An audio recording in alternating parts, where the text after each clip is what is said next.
ঘুম পাড়ানি মাসি পিসি, মোদের বাড়ি এসো। খাট নাই, পালঙ্ক নাই, খোকার চোখে বসো। পাটা ভরা পান দিব, কাল ভরে খেও। খোকার চোখে ঘুম নাই, ঘুম দিয়ে যেও।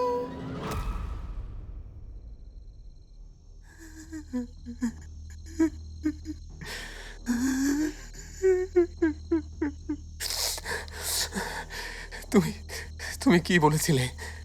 ওই কাবালিক কি করে নিজের বাচ্চা ফিরিয়ে এনেছিল? পুজো পুজো করে। কার পুজো? আগে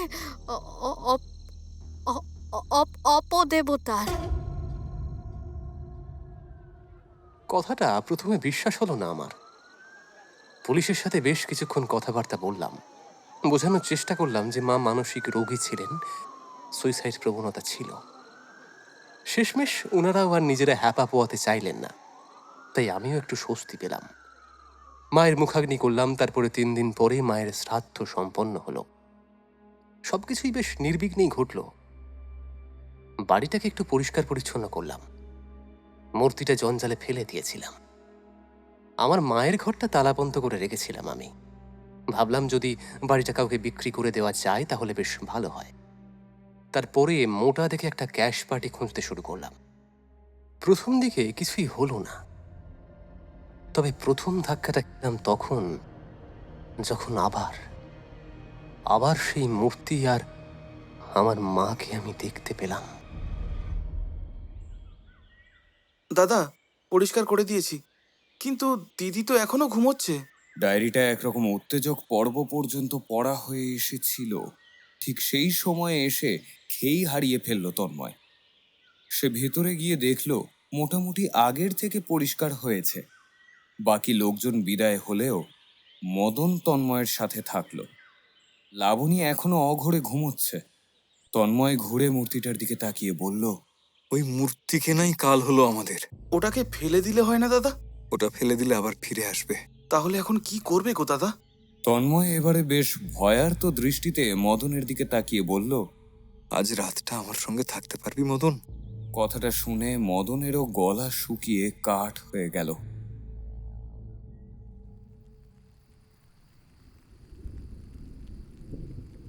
সন্ধ্যার পর থেকে ঝিরিঝিরি বৃষ্টি আর একটা ঝোড়ো ঠান্ডা বাতাস বইতে শুরু করেছে। মদন আর তন্ময় দুজনেই বারান্দায় বসে আছে। চোখে মুখে একটা অজানা উৎকণ্ঠা আর ভয়। লাবণী এদিকে সারা দিনে একবারও চোখ খোলেনি। দাদা, বলছিলাম বাড়িতে মাকে কিছু বলে আসিনি, সব ঠিকঠাক থাকবে তো? মদনের কণ্ঠে রীতিমতো ভয়ের সুস্পষ্ট ছাপ লক্ষণীয়। কিন্তু এক্ষেত্রে তন্ময় নিজেও অপারগ। কিছু বলে ওঠার আগেই বাইরের দরজাটায় কেউ কড়া নাড়ল। দুজনে একসাথে চমকে উঠল। এখন তো কারোর আসার কথা নয়। তন্ময় ভয়ে ভয়ে উঠে গিয়ে দরজা খুলে চমকে উঠল। আপনি? বাইরে দাঁড়িয়ে আছেন স্বয়ং গোপাল ঠাকুর। মাঝারি দেহের গঠন, মাথার সব চুলে পাক ধরেছে, পরনে গাঢ় রক্তাম্বর, চোখে মুখে একটা শান্ত ধীর স্থির ছাপ লক্ষণীয়। ওনাকে দেখে তন্ময়ের ভেতর একটা স্বস্তি দেখা দিল। সে একটু কাষ্ঠ হাসি হেসে বলল, গোপাল ঠাকুর, আপনি এখন চলে এলেন? সকালে তোমার ফোন পাওয়ার পর মনে হয়েছিল আমার আজকেই যাওয়া উচিত। বিপদ হওয়ার পর আর তো গিয়ে লাভ নেই, তাই না? তাই চলে এলাম। কিন্তু আপনি আমার বাড়ি চিনলেন কি করে? যোগ বলে সবই সম্ভব বাবা, সবই সম্ভব। আচ্ছা আচ্ছা, আগে বলো লাবণী মা কোথায়? চলো চলো আগে মাকে একবার দেখি, চলো। তন্ময় আর মদন ওনাকে নিয়ে লাবণীর ঘুমন্ত শরীরের কাছে নিয়ে এলো। তিনি চোখের মণি কপালে তুলে লাবণীর কপাল স্পর্শ করলেন। তারপর বিড়বিড় করে কি যেন মন্ত্র আওড়ালেন। ওম নমঃ, ওম নমঃ। ওরা দুজন বিন্দু বিসর্গ কিছুই বুঝতে পারল না। কিছুক্ষণ পর তিনি চোখ খুলে জিজ্ঞেস করলেন, এবারে আমায় সেই মূর্তিটা একবার দেখাও তো বাবা। তিনজন এবারে এগিয়ে এলো সামনের টেবিলে রাখা কালচে মূর্তিটার দিকে। গোপাল ঠাকুর বাবু হয়ে বসে ভালো করে সেটা পর্যবেক্ষণ করতে শুরু করলেন। মূর্তিটা একটা স্তিমিত হাসি মুখের বুড়ির মতো দেখতে। জিভ বের করে বাবু হয়ে বসে আছে। চোখ দুটোয় মণি দুটো অস্বাভাবিক ছোট। এর বেশি আর লক্ষণীয় করার মতো কিছুই নেই। গোপাল ঠাকুর সম্পূর্ণ পর্যবেক্ষণ করে বললেন, মৃত্যুর চিহ্ন হয় রজনীগন্ধা ফুল। এই মূর্তির নাম কি জানো? ডাহুক বুড়ি। বাইরে তৎক্ষণাৎ সশব্দে একটা বাজ পড়ার শব্দ হলো। গোপাল ঠাকুর উঠে জিজ্ঞেস করলেন, এটা এটা আপাতত এখানেই থাকুক। ডাহুক বুড়ি কে ঠাকুরমশাই? তুমি তো গ্রামের ছেলে, এই নাম আগে কখনো শোনোনি? আমাদের প্রচলিত দেবদেবী ছাড়াও অনেক অপদেবতা এবং অপদেবী রয়েছেন, যাদের কাছে নিজের আত্মা জমা করলে তারা সাধকের মনোবাঞ্ছা পূর্ণ করেন। বিশেষ করে সাধকেরা নিজেদের মৃত সন্তান বা আত্মীয় পরিজনদের ফেরানোর জন্য এই বুড়িকে ডেকে আনেন। যেখানে এই বুড়িকে ডাকা হয় সেখানে সাদা কালো ডিমের মতন কিছু গজিয়ে ওঠে। এই ডিমের মতন দেখতে পদার্থগুলি বুড়িকে ভোগ দিতে হয়, নইলে বুড়ি প্রচণ্ড ক্ষুব্ধ হয়ে ওঠে। বিভৎস ক্ষুধার তাড়নায় যে তাদের ডেকেছে তার এক এক করে বংশ নির্বংশ করতে শুরু করে। তাহলে তাহলে লাবণীয়কে ঘরে এনেছে, মানে এই ঘরে ওই বুড়িকে লাবণী ডেকে এনেছে। আর যেহেতু ও খেতে দেয়নি বুড়িকে, তাই এতক্ষণে বিষয়টা তোমার কাছে পরিষ্কার হয়েছে। আজ রাতে তোমরা যা দেখতে চলেছ সে হয়তো জীবনে কল্পনাও করতে পারোনি। তাহলে আমরা এখন কি করব ঠাকুর? আচ্ছা, তুমি একটা ডায়েরি পেয়েছিলে বলেছিলে না? ওটা পড়ে কিছু বুঝেছ? আর মদন, পারলে যে অবশিষ্ট ডিমগুলো আছে সেগুলো একটা পাত্রে জড়ো করো। তন্ময় ডায়েরিতে যা যা পড়েছিল সবটাই ওনাকে খুলে বলল। এরপর তিনি ডায়েরির বাকিটুকু পড়তে বললে তন্ময় সেটাও পড়তে শুরু করলো। আর এদিকে মদন এক রাশ ঘেন্না নিয়ে একটা পাত্রে ঘরের কোণে পড়ে থাকা কিছু ডিম একটু একটু করে তুলতে থাকলো। আমার বরাবর একটু রাতে ওঠার অভ্যাস ছিল। সেদিন রাতে ঝিরিঝিরি বৃষ্টি পড়ছিল। আমি বাথরুম থেকে ফিরছি, হঠাৎ মনে হলো পাশের ঘরে কেউ যেন গুনগুন করে গান করছে।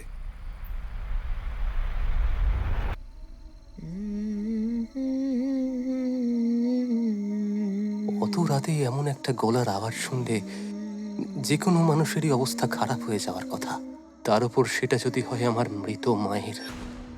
আমি বুঝতে পারলাম আওয়াজটা আমার মায়ের বন্ধ ঘর থেকেই আসছে। আমি একটু একটু করে একটা কাঁচা মাংসের গন্ধ পেতে শুরু করলাম। হ্যাঁ, আমার বেশ ভয় করছিল, কিন্তু কৌতূহল হচ্ছিল। একটু একটু করে কি হোলের ভিতর দিয়ে তাকালাম। দেখলাম ঘরটা আগের মতো নোংরা, জল কাদা আর পোকায় ভর্তি। আর ঠিক মাঝখানে বসে আছে আমার মা, সেই হাড়গিলে রোগা চেহারা, নোংরা নাইটি, মাথার চুল উস্কো খুস্কো। মা আমার দিকে পিছন মুখ করে বসে আছে আর দুলে দুলে কোলের মধ্যে মূর্তিটাকে আদর করছে। আমি বুঝতে পারছিলাম এক্ষুনি আমার এখান থেকে বেরিয়ে যাওয়া উচিত, কিন্তু আমার মাথা আর পা সায় দিচ্ছিল না। তারপর হঠাৎ করেই গুনগুন আর দোলাটা দুটোই একসাথে বন্ধ হয়ে গেল। আর তারপর আমি যা দেখলাম, আমি আমি নিজের চোখেই বিশ্বাস করতে পারছিলাম না। দেখলাম সেই মূর্তিটা একটু একটু করে ঘাড় ঘুরিয়ে আমার দিকে তাকালো।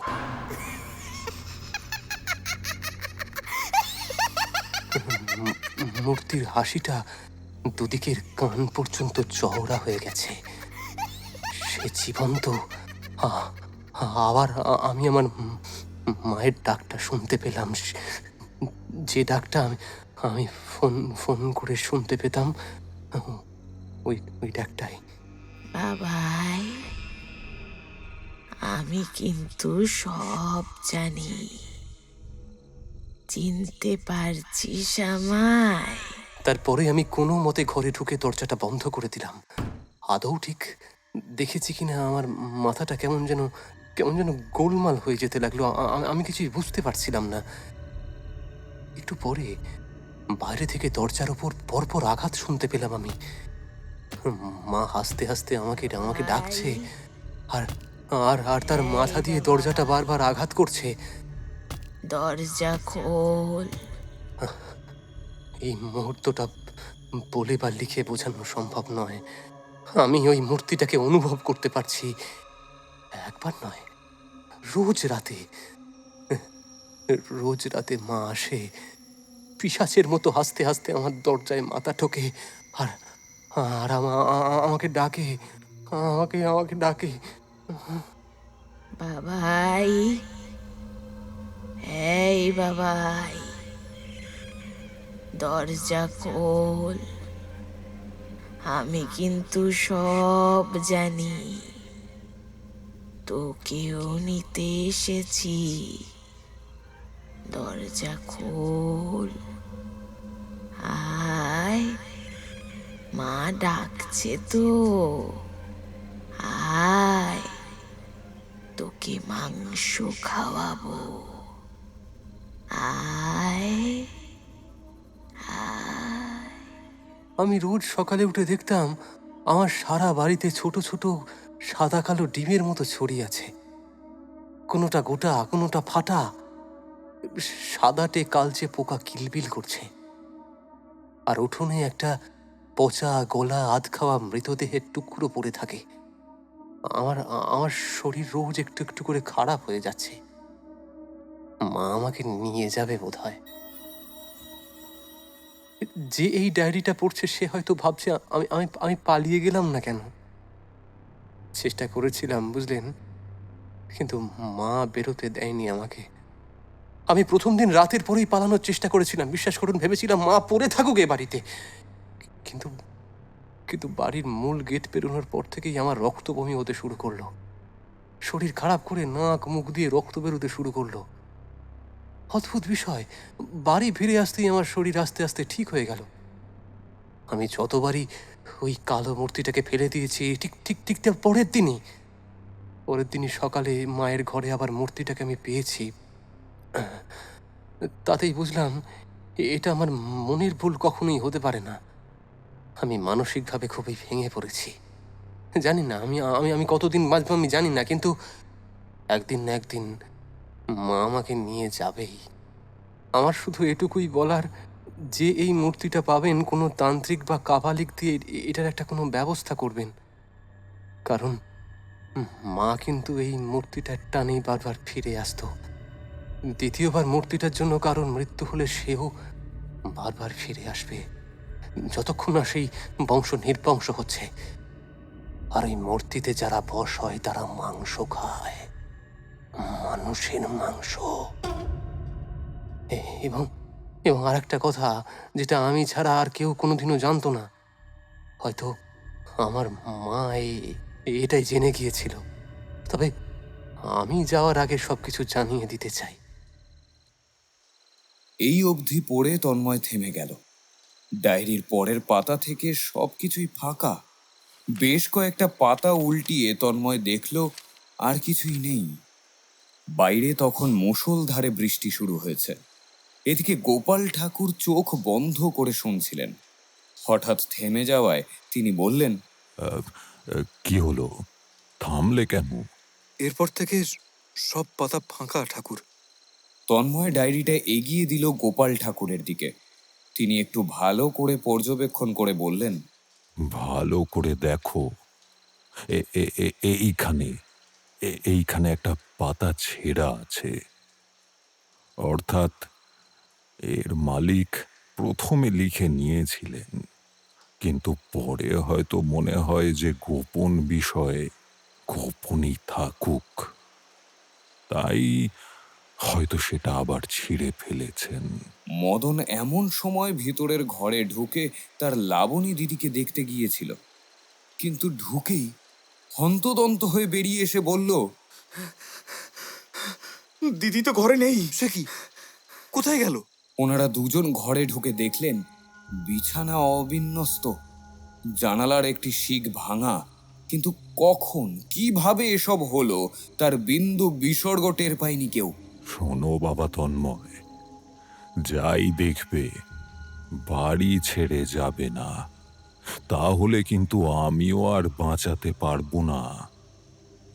মদন, তুমি ঘরের ভিতরেই থাকবে। গোপাল ঠাকুর তন্ময়ের কাঁধে হাত রেখে কথাটা বললেন। তন্ময়ের মনে হলো ওনার হাতটা তখন বরফের মতো ঠান্ডা, কিন্তু তন্ময়ের তখন সেদিকে বিশেষ মনোযোগ দেওয়ার সময় নেই। তার মূল চিন্তা এখন লাবণীকে নিয়ে। আমি আমি তাহলে যেটা বলেছিলেন ওটাই করব। গোপাল ঠাকুর আর কোনো উত্তর না দিয়ে কেবল ঘাড় নেড়ে হ্যাঁ জানিয়ে দিলেন। তারপর ওনারা দুজন বৃষ্টির মধ্যেই ভিজতে ভিজতে বাড়ির বাইরে এলেন। পিছনের জঙ্গলে যে দৃশ্য দেখলেন তাতে তন্ময়ের শিরদাঁড়া বেয়ে একটা শীতল স্রোত বয়ে গেল। কুকুরের মতো বসে লম্বা পেঁচালো জিভ বের করে লাবণী একটা আধ খাওয়া পচা গলা মৃতদেহের মাথা চিবিয়ে খাচ্ছে। তার পায়ের চারপাশে ছড়িয়ে আছে সাদাটে কালচে ছোট ছোট ডিমগুলো, আর মুখের চারপাশে ঘুরে বেড়াচ্ছে মাছি। লাবণীর সারা মুখ জুড়ে গলা, মাংস, রক্ত আর পচা চামড়ার প্রলেপ লেগে আছে।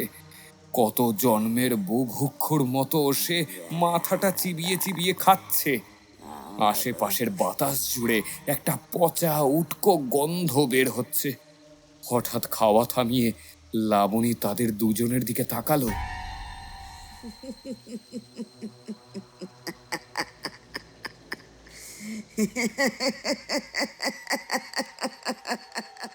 গোপাল ঠাকুর নিজের থলে থেকে মুঠো ভর্তি করে কাঁচা হলুদ বের করে আনলেন। তারপর ফু দিয়ে উড়িয়ে দিয়ে বললেন, যা মা, যা, তোর মায়ের কাছে যা, গিয়ে দেখ তাকে খেতে দেওয়া হয়েছে। এবার এবার তুই খুশি তো?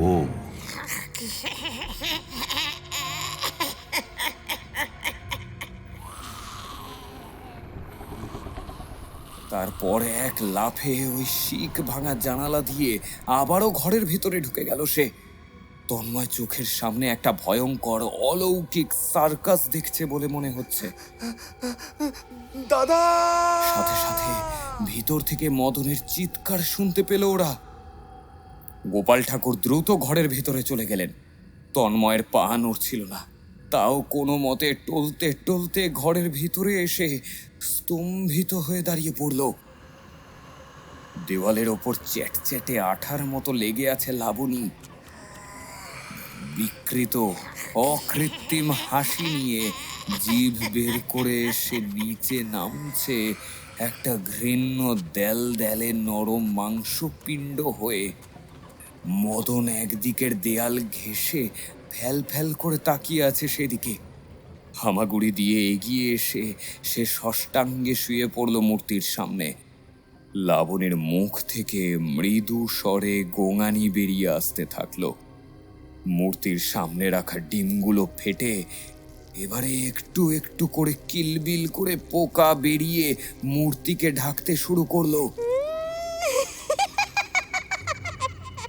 সাথে সাথে ঘরের ভিতর একটা তীব্র কর্কশ স্বরে পৈশাচিক হাসির আওয়াজ প্রতিধ্বনিত হতে শুরু করলো। আর লাবণীও গোঙাতে গোঙাতে হাসতে হাসতে মাথা ঠুকতে শুরু করলো। মাথা ফেটে রক্ত বেরিয়ে আসতে থাকলো তার। তন্ময় ভয়ে গোপাল ঠাকুরের হিম শীতল হাতটা ধরে বলল, ঠাকুর, ওকে আটকান, এভাবে তো তন্ময় কথাটা শেষ করতে পারল না, কিন্তু গোপাল ঠাকুর তখন তীক্ষ্ণ দৃষ্টিতে তাকে চুপ থাকতে বললেন।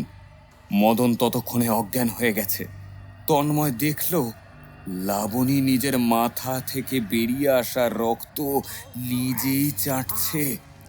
তারপর এদিক ওদিক কি যেন একটা দেখে হঠাৎ করেই দ্রুত উঠে মূর্তির গায়ে পোকাগুলোর মধ্যেই চাটতে থাকলো।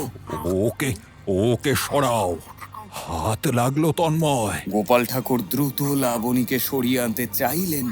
লাবণী ছটফট করতে শুরু করলো। তন্ময় বেগতিক দেখে কিছু না বুঝেই লাবণীকে উল্টো দিক থেকে ধরলো, কিন্তু লাবণী চিৎকার করতে করতে এলো পাথারি হাত পা ছুটতে শুরু করলো, যেন তেন প্রকারে সে মূর্তির কাছে যেতে চাইছে। এসব ও কি করছে ঠাকুর? ও ও নিজের শরীরের রক্ত ওই মূর্তিকে দিচ্ছে। ওই মূর্তি এখন যেতে চাইছে না, শরীর চাইছে। ওই ডাহুক বুড়ি লাবণীর শরীর চাইছে। ওই ওই রক্ত যেন মূর্তির গায়ে না লাগে, ওই রক্ত যেন মূর্তির গায়ে না লাগে। শেষমেশ লাবণী যখন অন্তিম ধাক্কাটা মারলো, তখন হঠাৎ করে তন্ময় আর গোপাল ঠাকুর দুজনেই ধাক্কা খেয়ে পিছনে পড়ে গেলেন। আর লাবণীর মাথাটা সামনে কোথায় একটা ঠোকর খেয়ে পুরো শরীরটা হঠাৎই নিথর হয়ে ধপাস করে পড়ে গেল।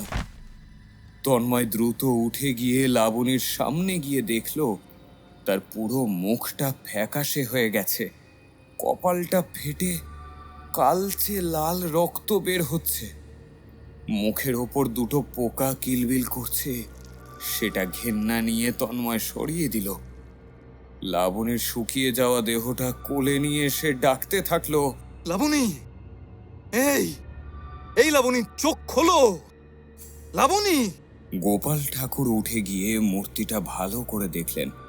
যে ভয়টা তিনি পেয়েছিলেন সেটাই হলো। শেষ মুহূর্তে আর একবার সেই পৈশাচিক খনা কণ্ঠের অট্টহাসি প্রতিধ্বনিত হলো।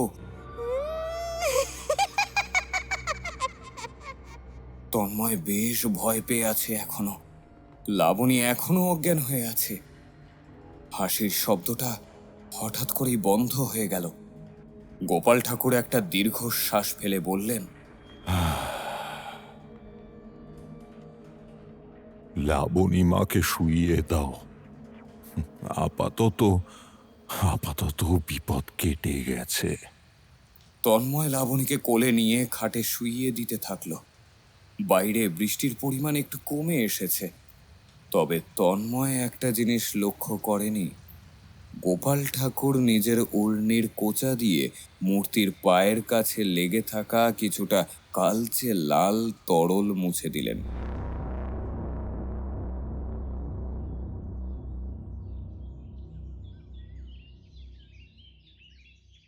বাইরের ওয়েদারটা এখনো বেশ ঠান্ডা ঠান্ডা আর ভিজে ভিজে হয়ে আছে। কয়েকটা চেনা পাখির ডাক কানে আসছে। মদন জ্ঞান ফেরার পর থেকে বারবার আয়নায় নিজেকে দেখেই যাচ্ছে, তার সব অঙ্গ প্রত্যঙ্গ ঠিকঠাক জায়গায় আছে কিনা। লাবণী চোখ খুলেছে, কিন্তু সে শুধু মাথার ওপর ধীর গতিতে ঘূর্ণায়মান পাখার দিকে ড্যাব ড্যাব করে তাকিয়ে আছে। কপালকে ঘিরে একটা ব্যান্ডেজ বাঁধা রয়েছে তার। তন্ময় তার মাথায় হাত বুলিয়ে দিতে দিতে নিজেই কথা বলে যাচ্ছে। এখনো মাথা ঝিমঝিম করছে, শরীর খারাপ লাগছে, রক্তটা বন্ধ হয়েছে হয়তো। তন্ময়, আমি এখন আসলাম। হ্যাঁ ঠাকুর, মাফ করবেন, আমি আপনার সেবার কোনো ব্যবস্থাই করতে পারলাম না, কিন্তু পরের বার নিশ্চয়ই করব। মনে করে আর একবার আমাদের বাড়ি আসবেন কিন্তু। তোমায় এত চিন্তা করতে হবে না। আমি এখন এই সব জাগতিক মোহ মায়া থেকে অনেক দূরে নিজেকে নিয়ে চলে গেছি। এই বলে তিনি মূর্তিটা তুলে নিলেন। তিনি জানতেন তন্ময় প্রশ্ন করবে, কিন্তু না, তন্ময় প্রশ্ন করল না। উল্টে দাঁতে দাঁত চেপে বলল, হ্যাঁ হ্যাঁ, ওই মূর্তিটাকে বিদায় করে আসুন তো। ওই ওই ওইটাই ওইটাই যত নষ্টের গোড়া। গোপাল ঠাকুর মৃদু হেসে মূর্তির সামনে থেকে সমস্ত পচা ডিম আর রজনীগন্ধা ফুল সরিয়ে দিয়ে সেটা ঝোলায় ভরে নিলেন। শেষবারের জন্য একবার তন্ময় আর লাবণীকে দু চোখ ভরে দেখলেন। তারপর ধরা কণ্ঠে তন্ময়কে বললেন, আহ, আমি আমি আসলাম। পারলে তোমরা একবার কালীঘাটে মায়ের পুজো দিয়ে এসো। ঘরটা ঘরটা আরেকবার পরিষ্কার করিয়ে নাও। আর আর লাবণীকে সাবধানে রেখো। নিশ্চয়ই যাব ঠাকুর। গোপাল ঠাকুর বেরিয়ে যাওয়ার সাথে সাথেই মদন ঘরে ঢুকল। লাবণী এখনো স্বাভাবিক হতে পারেনি। একটা অদ্ভুত জড়তা গ্রাস করেছে তাকে। সেদিন সারা দিন ওই রকম ভাবেই কাটল। মদন দুবেলা দুজনের জন্য খাবার এনে রেখে দিল টেবিলে। বিকেলের দিকে মদন এসে বলল, দাদা, তুমি ওই বাড়িটা একবার দেখবে বলেছিলে, আজ দেখতে যাবে? সে তো যেতেই পারি, কিন্তু লাবণীর যা অবস্থা। দিদি তো এখন ঘুমোচ্ছে। এখন বিকেলের আলোটা পড়তে একটু দেরি আছে। চলো টুক করে ঘুরে আসি। যদিও হয়তো বাইরে থেকে দেখেই চলে আসতে হবে, ভিতরে ঢোকা যাবে কিনা কে জানে। চলো, গেলে তাড়াতাড়ি চলো। ঠিক আছে, দাঁড়া, আমি জামাটা পরে আসি। তুই একটু দিদির কাছে থাক। তন্ময় পাশের ঘরে ড্রেস পরতে গেল। এমন সময় তন্ময়ের ফোনটা বেজে উঠল। মদন কাছাকাছি থাকায় সেই ফোন রিসিভ করলো। হ্যালো, হ্যাঁ আমি ওনার ভাই বলছি, বলুন। হ্যাঁ এসেছিলেন তো। কি? সে কি? কিন্তু কিন্তু কাল তো উনি এখানে এসেছিলেন। আপনি কি বলছেন? এটুকু বলেই কাপা কাপা হাতে ফোনটা রাখলো মদন। কিছুক্ষণ পরেই তন্ময় ঢুকে জিজ্ঞেস করলো, কিরে, কার ফোন ছিল? মদনের মুখ তখন ভয়ার্ত এবং ফ্যাকাশে। তন্ময় কিছুই বুঝতে পারছে না তার কি হয়েছে। মদন একটা ঘোরের মধ্যে রয়েছে যেন। তন্ময় তার কাঁধে হাত রেখে ডাকতেই সে চমকে উঠল। মদন, কি হয়েছে? কে ফোন করেছিল? হ্যাঁ, কালীঘাট থেকে ফোন করেছিল দাদা। গোপাল ঠাকুরের ফোন থেকে। তোমার নাম্বার পেয়েছে। বলল বলল যে গোপাল ঠাকুরের আজ আসার কথা ছিল, কিন্তু তিনি নাকি গত পরশু রাতেই স্ট্রোক করে মারা গেছেন। কি আজে বাজে কথা বলছিস? পাগল হয়ে গেছিস নাকি? আমিও সেটাই বললাম দাদা, কিন্তু ওনারা তো বললেন। মদন ফোনটা ফেরত দিতেই তন্ময় লাস্ট নম্বরে রিং ব্যাক করলো। সে হন্তদন্ত হয়ে বাইরে চলে গেল। তার মনের মধ্যে এখন হাজারো প্রশ্ন ঘুরপাক খাচ্ছে। গুরুদেব বাড়ি চিনে কি করে চলে এলেন? গুরুদেবের হাত এত ঠান্ডা বলে মনে হয়েছিল কেন? অলৌকিকতার ভিতরেও অলৌকিকতাই লুকিয়ে থাকে নাকি? এদিকে মদন ঘরে হাতে হাত গুটিয়ে বসে রইল। সে বিলক্ষণ বুঝতে পারছে লাবণীকে বাঁচানোর জন্যেই তিনি চলে এসেছিলেন। মদন এতদিন সবকিছু শুধু লোকের মুখেই শুনেছিল। আজ প্রথম অলৌকিক জিনিসটা স্বচক্ষে সজ্ঞানে উপলব্ধি করল।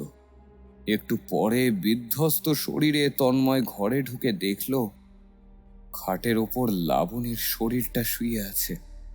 বিকেলের শেষ সূর্যের রক্তিম আভা তেছড়া হয়ে তার মুখে পড়েছে।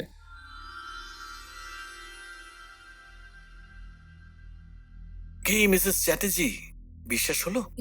এগুলো এগুলো আদৌ ওই 2 ডায়েরিতে লেখা ছিল? নাকি নাকি তুমি নিজের মন গড়া কথা বলছো? এখন ডাক্তার রবিনার চোখে মুখে একটা চাপা আতঙ্কের ছাপ সুস্পষ্ট বর্তমান। সেই দৃঢ় কাঠিন্য কোথায় যেন উবে গেছে। উল্টো দিকে বসা ঋদ্ধির চোখে মুখে তখন একটা হিম শীতল ভাব। এই 1 ঘন্টার মধ্যে সম্পূর্ণ পালা বদল হয়ে গেছে দুই চরিত্রের। ঋদ্ধি জিভ বের করে হাসতে হাসতে বলল, মন গড়া। হ্যাঁ, তবে আমার নয়। আমি আমি তন্ময়ের ডায়েরি পুরোটা পড়েছি।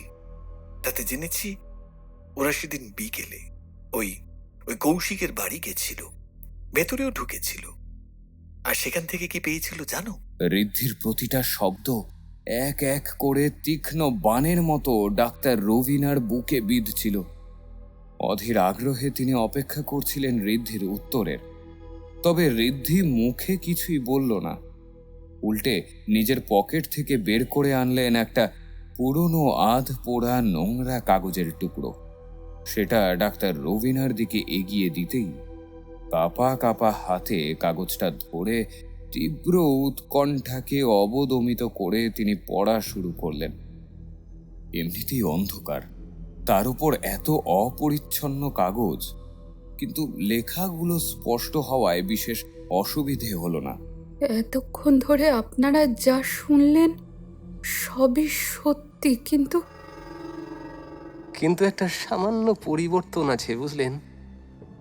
সেদিন মায়ের বড় সন্তান মরেনি, মরেছিল তার ছোট সন্তান কৌশিক দেবনাথ।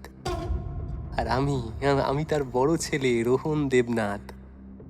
সেদিনের পর থেকে আমি হয়ে উঠলাম কৌশিক দেবনাথ। আর সেদিনের ওই সিলিন্ডার ব্লাস্টটা, ওটা তো অ্যাক্সিডেন্ট ছিল না, ওটাও ছিল আমারই কারসাজি। খুব দরদ উঠলে উঠেছিল একবারে ছোট ছেলের জন্য। তাই আমি নিজেই ছোট ছেলের জায়গায় বসিয়ে নিয়েছিলাম নিজেকে। কেউ বুঝতে পারেনি, কখনো বুঝতে পারেনি, চিনতেও পারেনি। কিন্তু শুধু চিনে গিয়েছিল আমার মা। আমায় রোজ রাতে ফোন করে বলতো, বাবু বাবু আমি কিন্তু সব জানি, মায়ের চোখকে ফাঁকি দেওয়া অসম্ভব বাবু। রবিনা এইটুকু পড়ে বিস্ফারিত চোখে সামনে ঋদ্ধির দিকে তাকালেন। কিন্তু এ কি? ঋদ্ধি এ কি করছে? এটা কি আদৌ ঋদ্ধি? একটা কচকচ করে কাঁচা মাংস চিবিয়ে খাওয়ার শব্দ হচ্ছে। সামনের চেয়ারের ওপর কুকুরের মতো উবু হয়ে এখন একটা অদ্ভুত গোছের প্রাণী বসে আছে। রবিনা একটু একটু করে মোমবাতির আলোটা এগিয়ে দিয়ে যা দেখলেন, তাতে ওনার শরীরের সকল রক্ত জল হয়ে গেল। রীতি, রীতি, এটা এটা কি করছো? কোনো উত্তর এলো না। আর আসবেই বা কোথা থেকে? কারণ এখন চেয়ারের ওপরে ঋদ্ধির জায়গায় বসে আছে এক অতীব বিশ্রী জঘন্য এক প্রাণী দেহ, যে নিজের ডান হাতটা একটু একটু করে চামড়া মাংস খুবলে খুবলে খাচ্ছে আর পিশাচের মতো হাসছে। তার পায়ের কাছে জমা হয়ে আছে কালচে সাদাটে এক গুচ্ছ ছোট ডিম। আর আর কিলবিল করছে নারকীয় পোকার দল। সাথে সাথে পিছন থেকে গুনগুন করে একটা বৃদ্ধ মহিলার ডুকরে ডুকরে কেঁদে কেঁদে ঘনা কণ্ঠের কবিতা শুনতে পেলেন রবিনা। তিনি পিছন ফিরে দেখলেন একজন রোগা চিমসে বুড়ি, পরনে পাতলা ছেঁড়া নাইটি, মাথার চুল উড়ো ঝুড়ো। তার অন্ধকারের মধ্যেও তার অবয়ব সুস্পষ্ট বোঝা যাচ্ছে। কিন্তু তার কোলের ওপর কি যেন একটা রাখা। রবিনা কাঁপা কাঁপা ঠোঁটে জিজ্ঞেস করলেন, কে কে কে ওখানে?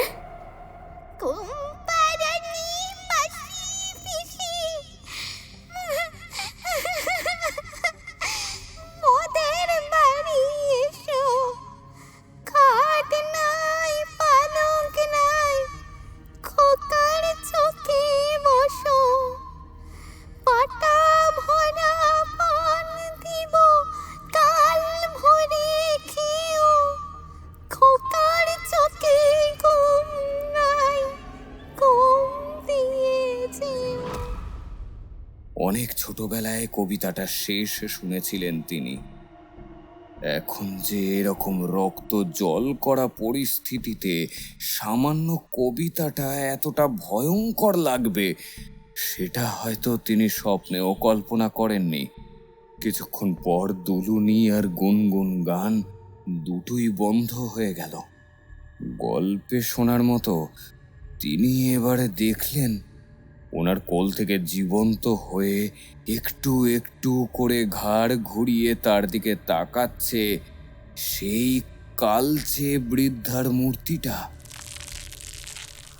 তার মুখ জুড়ে একটা চওড়া পৈশাচিক হাসি বিদ্যমান। খল খল করে হাসতে হাসতে মূর্তিটা যেন জবাব দিল,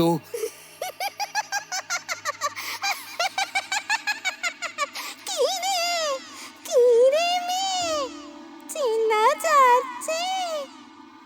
খিদে পাচ্ছে রে, খুব খিদে পাচ্ছে মেয়ে, খুব খিদে পাচ্ছে রে।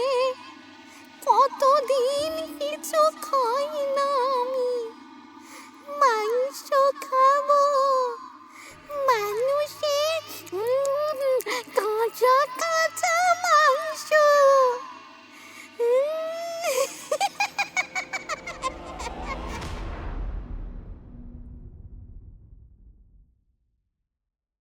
নমস্কার, আপনারা শুনছিলেন লেখক অর্ণব ঘোষের কলমে ডাহুক বুড়ি গল্পটির দ্বিতীয় ও অন্তিম পর্ব। আপনাদের সুচিন্তিত মতামত আমাদের কমেন্ট বক্সে কমেন্ট করে জানাতে ভুলবেন না কিন্তু। আপনাদের একটি লাইক, একটি শেয়ার, একটি হাইপ আমাদের এই প্রচেষ্টাকে আরও অনেক মানুষের কাছে পৌঁছে দিতে পারে। আপনাদের সুচিন্তিত মতামত অবশ্যই আমাদের কমেন্ট বক্সে কমেন্ট করে জানাতে ভুলবেন না।